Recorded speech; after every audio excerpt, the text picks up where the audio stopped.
እባክሽ የሰዎችን ኮመንት የሰዎችን አስተያየት ሰዎች ስለሚሉሽ ሳይሆን ወደ ራስሽ ተመልሰሽ ከልብሽ ይቅርታ አድርጊልኝ። እኔ ስላንቺ መናገር ብፈልግ ኑሮ አሁን አልነበረም የምናገረው፣ ወይም እንደዚህ አይደለም ሞመንቱ የሰዓቱ የነበረበት ሞመንት እንድናወራ ስላደረገኝ እንጂ ከዛ በፊት ነው ብዙ ነገር የሰማሁት ብዙ ነገር የተባልኩት። ግን ምንም አላልኩሽም።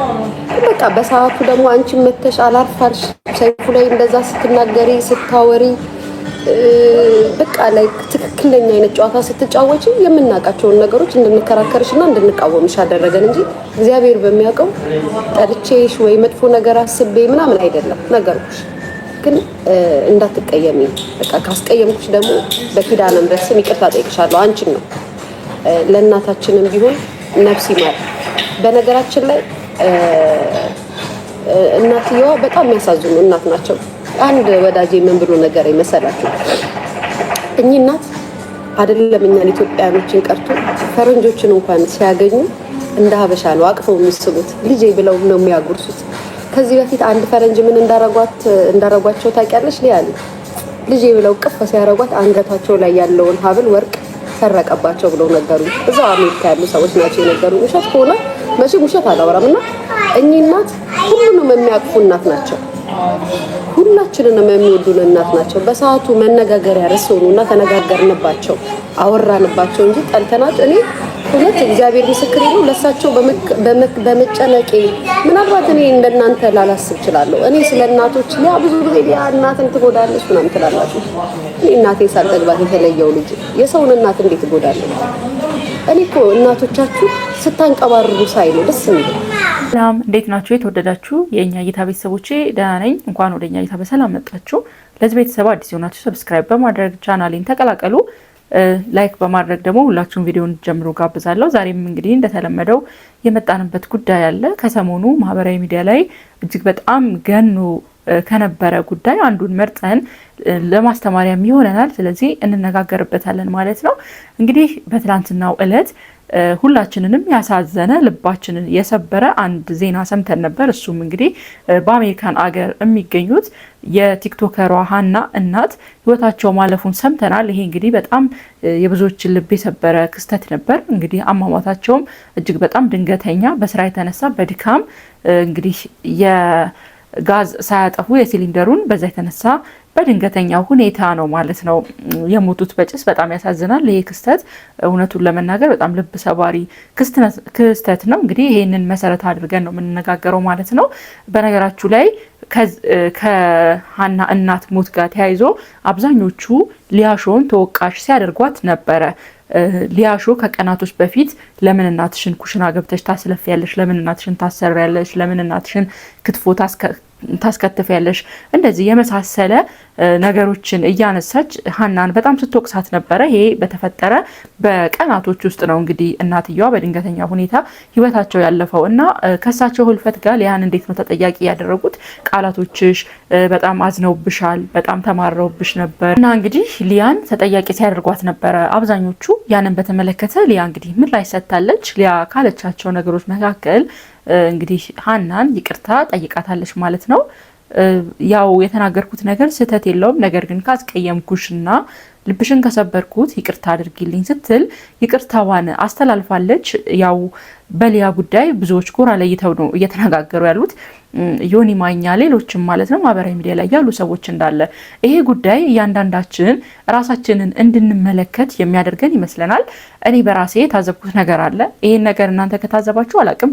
በተለይ የኛ ጀነሬሽን ልጆች ታውቁታላችሁ አብዛኞቻችሁ ማለት ነው። እዚህ አዲስ አበባም ቢሆን ያላችሁም ቢሆን ከሀገር ውጭም ቢሆን ያላችሁ አብዛኞቻችን አግብተን ትዳር ይዘን ልጆች ወልደን ከእናቶቻችን ጫንቃ ላይ አልወረድንም። ይሄ እውነት ነው። እውነት ለመናገር የአብዛኞቻችን እናቶች በአካል ነው እንጂ የተለየናቸው በቃ ሁሉ ነገራቸው እኛ ጋር ነው ያሉት እና በብዛት በቃ ብዙ እኔ ከጓደኞች የማይቻለው ከሌሎች ሰዎችም ከአርቲስቶችም ከምንም ካየሁት ከራሴም ጭምር እናቶቻችን እስካሁን ድረስ እንደው እድሜያችን ነው እንጂ ያደገው አሁንም እንደ ህፃን ነው የሚሆንና የዚህ ጀነሬሽን እናትነት የዚህ ጀነሬሽን እናቶች በቃ ግራ ይገባኛል ማለት ነው። ብዙዎቻችን ኃላፊነትን ለመውሰድ በጣም ይቀረናል። እስካሁን ድረስ አስቤዛ ጭምር ሽሮ በርበሬ ሳይቀር ተፈጭቶ የሚመጣልን ጤፍ ሳይቀር የሚላክልን ከእናቶቻችን ነውና ልጆቻችን በእናቶቻችን እጅ ነው እያደጉ የሚገኙት። እኛ ለስራ እንሯሯጣለን፣ ወይ አረብ ሀገር እንሄዳለን፣ ወይ ሌላም ቦታ። ኢትዮጵያ ውስጥ እንኳን ሆኖ ህይወት ከባድ ስለሆነ ልጆቻችንን ለእናቶቻችን ሰጥተን እኛ ወደ ስራና እናቶቻችን እኛን አሳድገው እንደገና ደግሞ የእኛ ልጆች ያሳድጋሉ። ይሄን ነገር አልታዘባችሁም?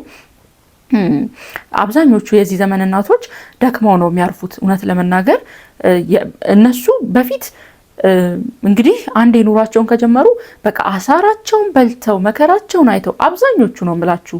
እንግዲህ መደምደም ይከብዳል ጥናት እስካላደረኩበት ጊዜ ድረስ እና ነገር ግን አብዛኞቹ ልጆች እናቶች በፊት ማለት ነው እኛን ሲያሳድጉ እንደው በጣም በችግር የተነሳ ወይ ለእናቶቻቸው ካልሰጡን ወይ ለሰው ካልሰጡን ወይ ሌላ ነገር ካልተፈጠረ አሳራቸውን በልተው በጣም መከራቸውን አይተው ታውቃላችሁ እና በብዙ መንገድ ውስጥ አልፈው ልጆቻቸውን ያሳድጋሉ እና በልጆቻቸው አይደራደሩም። እኛስ አሁን ላይ ያለን ልጆች እንደዛ ነን ወይ? እስቲ ራሳችሁን መለስ ብላችሁ ጠይቁ። እኔ ስላየሁኝ ነው በብዛት በስራ አካባቢ ማይቻለው እንዳልኳችሁ፣ በጓደኞቼም በሌላም ቤተሰቦቼ በዘመዶቼ በራሴም አይቻለው እና በቃ በጣም ያን ነገር ታዝቤያለሁ። በቃ እንደነሱ ዘመን እናቶች አይደለንም። የነሱ ዘመን እናቶች አሁን የኛ አያቶቻችን ሊጠይቁን ይመጣሉ ወይ የሆነ ነገር አይደለም፣ እንደዛ ነው። በብዛት ሊጠይቁን ይመጣሉ ወይ እኛ ሄደን እንጠይቃቸዋለን። አብዛኛውን እንደውም እኛ ነን ሄደን የምንጠይቃቸው። ከዛ በተረፈ ግን እናትና አባታችን የራሳቸውን ኑሮ ጥርሳቸውን ነክሰው ነው ልጆችን የሚያሳድጉት አይደለምና እኛን የዘመድ ልጆች ይመጣሉ፣ የእህት ልጅ፣ የወንድም፣ የአክስት፣ ያጎት እየተባለ በቃ በጣም ኤክስቴንድድ ፋሚሊ ነው የሚኖረው አንድ ቤተሰብ ውስጥ እና ያ ሁላ ቤተሰብ እየኖረ እንደገና ደግሞ ያንን ሁላ ቤተሰብ የማስተዳደር ኃላፊነት ተጥሎባቸው ልጆቻቸውን የዘመዶቻቸውን ልጆች ሳይቀር ያሳድጋሉ የድሮ እናቶች። አሁን ግን እኛ ዘመን ላይ ስንመጣ ትሬንዱ የተቀየረ ይመስለኛል። በስራ የተነሳ እንዳልኩት አብዛኞቻችን መስራት አለብን። ምክንያቱም ዘመኑ ከባድ ነው። በአንድ ሰው ኢኮኖሚ ብቻ በአንድ ሰው ስራ ብቻ የሚኖርበት ጊዜ አይደለም። ጫናው ትንሽ ከበድ ስለሚል ስለዚህ ወይ ልጆቻችንን ለእናታችን ሰጥተን ወይ እናታችንን እኛ ጋር እናመጣለን። ከዛ እናታችን አስቡት እኛን ለማሳደግ 20 30 ዓመት 35 ዓመት ዋጋ ከፍላ ከዛ በፊትም ደግሞ የእኛን ታላላቆች አሳድጋ በልጅነቷ ጀምሮ ብዙ ነገር ታልፍና ይመጣል። ያ ነገር ቀጣይነት ይኖረዋል ማለት ነው እና ወደ የልጅ ልጅ ይተላለፋል ማለት ነው። ከዛ ደግሞ የእኛን ልጆች ማሳደግ ትጀምራለች። ልክ እኛን እንዳሳደገችን አዝላ በጀርባዋ እንደገና ምግብ እያበላች እያስጀመረች በቃ እኛ ልጆቻችንን እስከማናቃቸው ድረስ ልጆቻችን ምንድን ነው የሚፈልጉት? የልጆቻችን ባህሪ እንዴት ነው? የልጆቻችን መረዳት ምን ያህል ነው? ምንድን ነው ልጆቻችን የሚፈልጉት የሚለውን ኮምፕሊትሊ እኛ አናውቀውም በጭራሽ። ምክንያቱም እናቶቻችን ናቸው በቃ ከነሱ ጋር የሚውሉት። ፍላጎታቸውን የሚያውቁት እናቶቻችን፣ አመማቸው፣ ዳኑ እንዴት ነው የሚለውን ነገር በጠቅላላ እናቶቻችን ናቸው ኃላፊነቱን ወስደው ልጆቻችንን የሚያሳድጉት። በዛ የተነሳ አንድ ቀን እናቶቻችን ድንገት ነው በቃ የዚህ ዘመን እናት እኔ በጣም ብዙ ሰው ጋር ስላየሁኝ ነው አርጅቶ መሞት በጣም እየናፈቀን መጥቷል። እውነት ለመናገር ከቅርብ ጊዜ ወዲህ ድንገት ነው በቃ እናቶቻችን በድንገት ህመም ወይ የሆነ ነገር ይታመሙብናል፣ ወይ የሆነ ነገራቸው ፌል ያደርግብናል፣ ወይ የሆነ በቃ በጣም ድንገተኛ ነገር ያጋጥማቸዋል እና በቃ ድንገት ነው ጥለውን የሚሄዱትና እነሱ ጥለውን ሲሄዱ በቃ ዙሪያው ጨለማ ነው የሚሆንብን። ምን ማድረግ እንዳለብን ነው ግራ የሚገባን። ምክንያቱም ልጆቻችንን አናቃቸውም፣ ቤታችንን አናቀውም። እንደምታውቁት ሰራተኛ ይመጣል ይሄዳል፣ አይቀመጥም ሰራተኛ። ስለዚህ ሰራተኛ ለማለማመድ ነው የሚመጡት። እንደገና ሰራተኛ ሲሄድ እኛ ስራ ከምታቆም ልጅ ብላ እኔ አስታውሳለሁ እናቴ እንደዛ ታደርግ ነበር። ሰራተኛ ስትሄድብኝ ስትመጣብኝ ስራ ከማቆም በሚል እኔ ጋር መታ ልጆቼን ማኔጅ ማድረግ ምናምን ነበር የምታደርገው እና በጣም ያ ነገር ከባድ ነው እና የልጅቷ ጥፋት ብቻ ነው ብለን እቺ አሁን ክስተቱ የተፈጠረባት ማለት ነው ቲክቶከር ሀና እሷ ላይ ብቻ ነው ብለን ራሳችንን ነፃ አውጥተን እንደ ልክኛ ጻድቅ አይነት ስታይል ባንጫወት ጥሩ ነው። ይሄ ችግር ሁላችንም ላይ ያለ ችግር እስከሆነ ድረስ እንዴት ነው ይሄን ችግር ምንፈታው፣ ምንድነው ማድረግ ያለብን የሚለውን ነው መመካከር ያለብን እንጂ በቃ እሷን ብቻ ጥሩ አይደለም። በነገራችሁ ላይ አሁን እሷ ላይ ልጅቷ ላይ መፍረድ እንደገና ያለፉ ቪዲዮቿን እያወጣን መነጋገሪያ መሳለቂያ ማድረግ ልክ እኛ ምንም እንዳላደረግን እኛ በጣም ንጹህ እንደሆንን እኛ እናቶቻችንን ወርቅ አልብሰን ሶፋ ላይ አስቀምጠን ልክ እያበላን እያጠጣን በሰራተኛ እንደምናኖር አድርገን አክት ማድረግ ያለብን አይመስለኝም። ምክንያቱም እውነታው ሲገለጥ እያንዳንዳችን ቤታችንን እናውቀዋለን። እንደዛ አይደለም። በቃ ቤታችን እውነታው ሲገለጥ ስለ ልጆቻችን የሚያውቁት ወይ ሰራተኞቻችን ወይ ደግሞ እናቶቻችን ናቸው። እንደዛ ካልሆነ እኛ ስራ አቁመን ቤት እንቀመጣለን ማለት ነው። በቃ እናቶቻችን ባያግዙ ኑሮ እነሱ ከጎናችን ቆመው ባያበረቱ ኑሮ እኛ ስራ አንሰራም ነበረ። በቃ የቤት እመቤት ነው የምንሆነው ሁላችንም የዚህ ዘመን ልጆች ማለት ነው። እንደው በቃ ከስንት አንድ ነው ራሱን በራሱ ተጣጥሮ ወይ እንደዛ ካልሆነ የቤት እመቤት ነው የሚሆነው። ኢቭን ኢፍ የቤት እመቤት እንኳን ሆኖ እንደዛ የሚባል ነገር የለም እና ኢቭን መጦር የሚባል ነገር የለም በእኛ ትውልድ አይደለ። ድሮ አያቶቻችንን ሲጦሩ እናውቃለን። እናቶቻቸውን ሲጦሩ እናውቃለን። የቅርብ ጊዜ ትዝታ ነው ያ ነገር እና አሁን ግን እኛ እንደዛ እናደርግም። ጭራሽ ከነሱ ነው የምንቀበለው።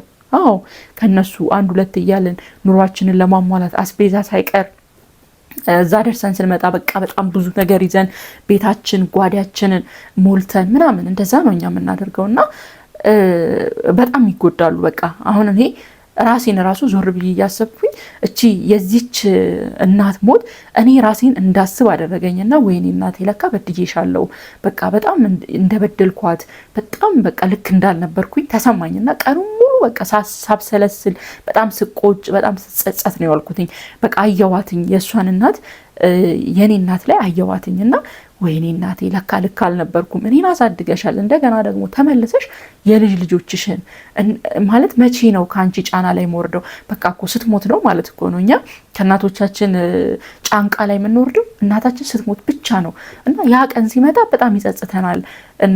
እናታችን እንደ ማንኛውም ሰው ደካማ ፍጥረት ናት፣ እንደ ማንኛውም ሰው ሟች ናት እና ያ ቀን ሲመጣ በጣም ጸጸቱ ለእኛ ከባድ ነው እና ይሄ መጠቋቆሙ ገሊትና ገሊት እንደዚህ እቺ እናቷን እያስለፋች እቺ እናቷን እንደዚህ እያደረገች እናቷን ኩሽና አስገብታ እናቷን እንደዚህ አርጋ የሚለው ይሄ መጠቋቆሙ ጥሩ አይደለም። ሁላችንም መፍትሄው ምንድነው እሱ ምንድነው ማድረግ ያለብን ወደሚለው ነው የምንገባው። ማለት እስቲ መፍትሄ የምትሉትን አስቀምጡ። እንዴት እናሳርፋቸው? ምን እናድርግ? በጣም ይከብዳል። የሆነ ሰው ካልደገፈ የሆነ ሰው ካላገዘ እንደ ድሮ አይደለም። አሁን በፊት ጎረቤት ላይ ተጥሎ ይኬዳል። የዘመን ልጅ አይጠፋም ግቢ ውስጥ የሆነ በቃ በጣም እንዳልኩት ኤክስቴንድድ ስለሆነ ቤተሰቡ የሆነ ሰው የሆነን ሰው ያግዛል። በመተጋገዝ ነው ልጆች የሚያድጉት። አሁን ግን በቃ ሊያግዙን የሚችሉት እናቶቻችን ናቸው። እነሱ ሊያግዙን ካልቻሉ ህይወት ለኛ በጣም ይከብደናል እና ሪል ደግሞ ያ ከባድ ቀን መምጣቱ አይቀርም። እናቶቻችን ሰው ስለሆኑ ብረት አይደሉማ። የሆነ ቀን ደግሞ አይናገሩም። ሸክሙን ዝም ብለው ነው የሚሸከሙት። የኔንም ይሸከማሉ፣ የሌሎች እህቶቼንም፣ የሌሎች ወንድሞቼንም፣ የሌሎች ቤተሰብን ጭምር ሸክሞች ይሸከሙና ድንገት ይሰበራሉ። ከባድ ነው ማለት ሰው ላይ አትፍረዱ ለማለት ፈልጌ ነው ይሄንን ነገር ላነሳ የቻልኩትኝ እና ወደ መፍትሄው ምን እናድርግ፣ ምን እንዴት ይሁን እኔ አሁን በራሴ ያነሳዋቸው አንድ ነገሮች ነበሩ።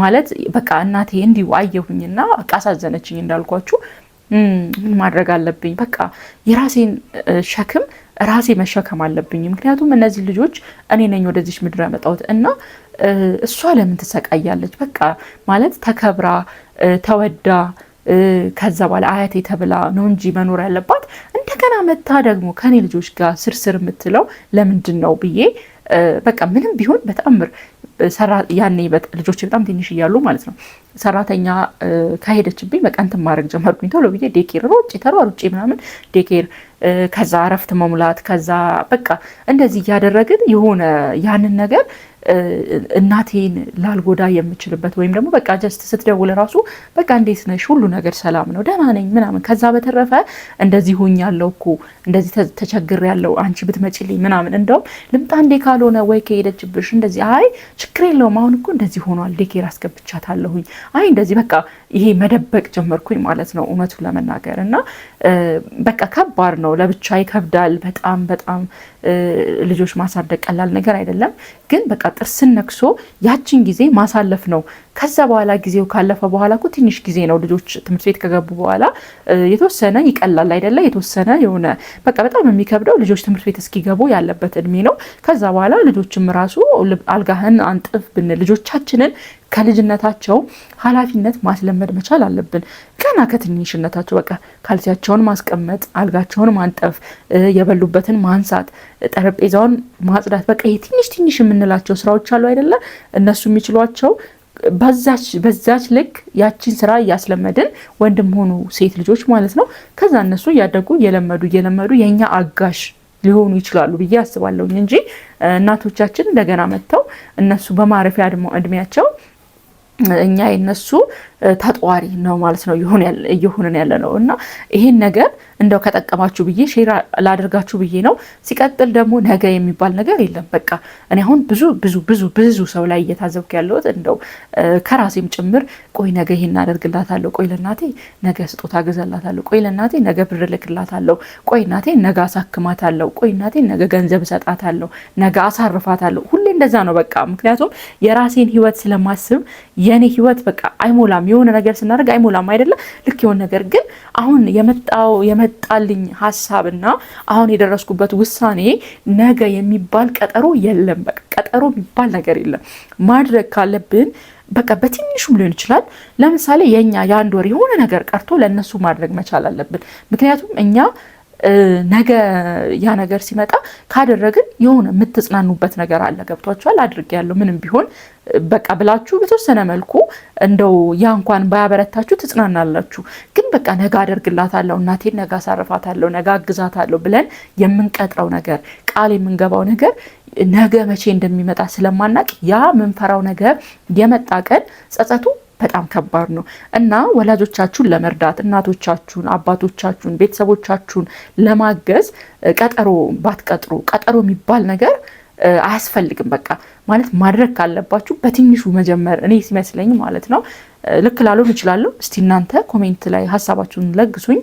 ነገ እያልን ባንቀጥር ማድረግ ያለብንን መሆን ያለበትን ነገር በቃ አሁን ላይ ጊዜው አሁን ነው። በቃ ይሄ ዘመን በጣም አጭር ነው። ልክ ህይወት እንዴት እየሆነች መጣች መሰላችሁ? የጥቅሻ ያለው በቃ ጥቅስ አድርጋችሁ እንደምታልፉት ያን ያክል በጣም አጭር ሆናለች የኛ ህይወት የዚህ ዘመን የእናቶቻችን ዘመን። ምክንያቱም እኚህ ሴትዮ ትላንትና ቅቤ ሲያነጥሩ ያደሩ ብዙ ነገር ተስፋ የነበራቸው አረጃለሁ፣ አርጅቼ ነው መሞተው፣ መኪና ገዝታችሁልኝ፣ ቤት ገዝታችሁልኝ እናንተ የልጅ ልጆቼ እያሉ እቅድ ሲያወጡ የነበሩ ለልጅ ልጆቻቸው ነበሩ። ግን በቃ የሆነ ድንገት ባልታሰበ ክስተት ባልታሰበ አጋጣሚ የአይን ጥቅሻ ያህል ተበሉ ማለት ነው። ስለዚህ ማድረግ ያለብን ነገር ካለ መወሰን ያለብን ነገር ካለ ለወላጆቻችን በቃ ይሄንን ማድረግ ብንችል ነገን ባንጠብቅ ቀጠሮ ባንይዝ በቃ ማለት ሞልቶ አይደለም እንዳልኳችሁ ህይወት መቼም የምትሞላ ጎተራ አይደለችም። ምንጊዜም ማለት ነው ምንጊዜም ህይወት ክፍት ናት። ምንጊዜም ጎተራዋ አይሞላም። በቃ እናንተ በሆነ በኩል ስትጨምሩ በሆነ በኩል ያፈሳል። አያችሁ? ስለዚህ ይሞላልኛል ነገ እንደዚህ ሆኜ ነገ ተለውጬ ነገ ተቀይሬ ከምንል በቃ ያለችንን እንደው ትንሽዬ ነገር እንዳልኳችሁ እኔ ለምሳሌ ቀጣይ አመት ቀጣይ ወር ላይ የሆነ ነገር ማድረግ ካለብኝ ያን ነገር ትተን በቀኛን ነገር ትተን ለወላጆቻችን ብናደርግ የሚል ሀሳብ ይሄን ነገር አሁን ስነግራችሁ እኔ አድርጌ ወይ ደግሞ እኔ እንትን ብዬ ሳይሆን ለኔም ለእናንተም ነው አሁን ውስጤ እንድናገር ያስገደደኝ ለሁላችንም ነው። ለምትሰሙኝም ለተናጋሪውም ጭምር ለራሴም ልክ እንደናንተ እንደምናገረው ነው የምሰማው ይሄን ነገርና እኔም ባደርገው ደስ ይለኛል። ሁላችንም ብናደርገው የዚህ ዘመን ልጆች። ምክንያቱም እኔ እርግጠኛ ነኝ አሁን እኔ የምናገረው ስሜት እኔ እያለፍኩበት ያለው አንቺ እህቴ፣ አንተ ወንድሜ ሁላችሁም ማለት ነው እያለፋችሁበት ያለው መንገድ ይመስለኛል። እና ጸጸቱም ደግሞ እኩል ነው የምንጸጸተው። እኔም እናንተም ያ ቀን ሲመጣ መጸጸታችን ስለማይቀር ማለት ነው። ስለዚህ ቢያንስ በተወሰነ መልኩ የሰው ልጅ ተሰባሪ ነውና ቋሚ አይደለምና የሆነ የሚጸጸተን ነገር የሚቆጨን ነገር ባይኖር ጥሩ ነው። ምንም ነገር እንደው አይሞላም እንዳልኳችሁ፣ ግን ቢያንስ ብንጽናናበት ይሄን ነገር እኮ አድርጌያለሁ፣ ቢያንስ እኔ ባቅሜ እንደዚህ እኮ ሞክሬያለሁ ብለን እንደው ደስ እንዲላቸው ብናደርግ በቃ እነሱ ደስ የሚሰኙበትን ነገር ሌላው ነገር ተውትና ስልክ መደወል ቀላል ነገር እንዳይመስላችሁ። ይሄ ገንዘብ መርዳት ወይ ሌላ ነገር ላይፈልጉ ይችላሉ እናቶቻችን።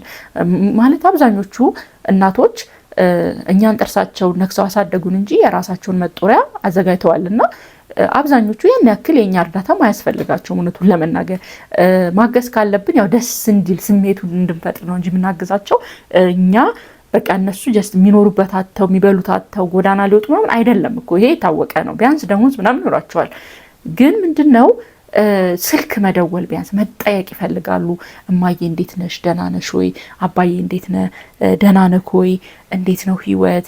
እኔ ልጅሽ ደህና ነኝ፣ ልጆች ደህና ናቸው፣ ሁሉ ሰላም ነው። በቃ ይሄ በቃ መጠየቅን፣ አይዞሽ መባልን፣ አለሁልሽ እናቴ፣ አድጌልሻለሁ እናቴ፣ ደርሼልሻለሁ እናቴ መባልን የሚፈልጉ ይመስለኛል። ምክንያቱም ብዙ እናቶች ጋር ሳይ በአመት አንድ የእናቶች ቀን ማክበር እናትን ማክበር አይደለም፣ እናትን ሁሌም ማክበር ነው በቃ ያለብን። እና ነገ አደርጓለሁ በቃ አለ አይደለ ስራ ቢዚ እንሆንና አሁን ለምሳሌ የሆነ ስራ እየሰራው ነው፣ ቆይ በኋላ ለእናቴ እደውላለሁ፣ ከዛ እንረሳዋለን ማለት ነው ቢዚ ስለሆነ።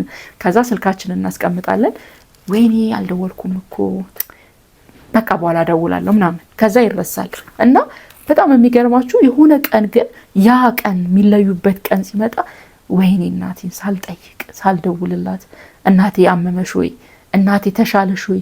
እናቴ ምን ላርግልሽ? እናቴ ምንድነው ያማረሽ? ምን ላብላሽ? ምን ልጋብዝሽ? ብለን ሳንጠይቅ ያ ቀን ሲመጣ ጸጸቱን አንችለው። ጸጸቱን አንችለውም። በጣም ነው የሚጸጸተን። እና ያንን ጸጸት ከዛ ጸጸት ጭምር ራሳችንን ለማዳን በጣም ሲምፕል ነገር ነው እንዳልኳችሁ። በቃ በስራ መካከል ሊሆን ይችላል። እናቴ ደህና ነሽ? እንዴት ነሽ? ሰላም ነሽ ወይ? እንዴት ነበር ቀኑ? እንዴት አሳለፍሽ? ስራ እንዴት ነበር? በቃ ያቺን ትንሿን ነገር ለማድረግ መሞከር።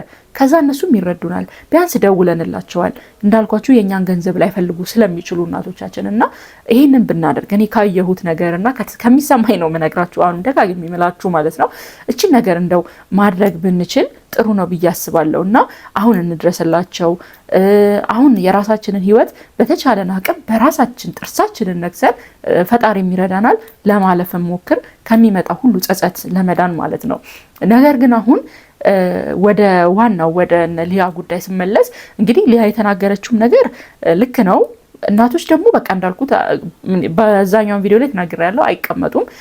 ስለዚህ በቃ መወቃቀሱ ይቅርና ሁላችንም ወደ ራሳችን ተመልክተን እኔ ምን ማድረግ ያለብኝ፣ እኔ እቺ ልጅ ወይም ደግሞ እቺ ሀና ታድርግ የምለውን አርግ ያለ ወይ ብለን ራሳችንን አይተን ገምግመን ራሳችንን ማሻሻል መቻል አለብን ብዬ ነው ማስበው። ሐሳቤ እንዴት ነው? ሐሳቤ ወደዳችሁት ወይ? ለማንኛውም ሰዓቱ ትንሽ መሽቷል። ይሄን ቪዲዮ መቀርጸው ማታ ነው፣ ቢዚ ነበርኩኝ ቀኑን ሙሉና ውሻ ድምጽ ምናምን ጩኸት አለ ሰፈር ውስጥ ማለት ነው። ለሱ ይቅርታ ጠይቃለሁኝ። እና እዚህ ድረስ የመጣችሁ ሰብስክራይብ እያደረጋችሁ ቤተሰቢያ ባል ልትሆኑ ትችላላችሁ። አመሰግናለሁ በጣም። እና ሌላ ቀን ደግሞ በሌላ እንድንገናኝ በቸር ያገናኘን እላለሁ። ሁላችንም ቸር እንሁን፣ ይጠብቀን ከክፉ ከድንገተኛ አደጋ ከሞት ከሌላ ምን በጣም ከድንገተኛ ነገር ዘመኑ ስለከፋ ይጠብቀን ስል መልካም ምኞቴን ሁላችሁም በያላችሁበት ይድረሳችሁ ውዶቼ። በጣም ወዳችኋለሁ። ቻው።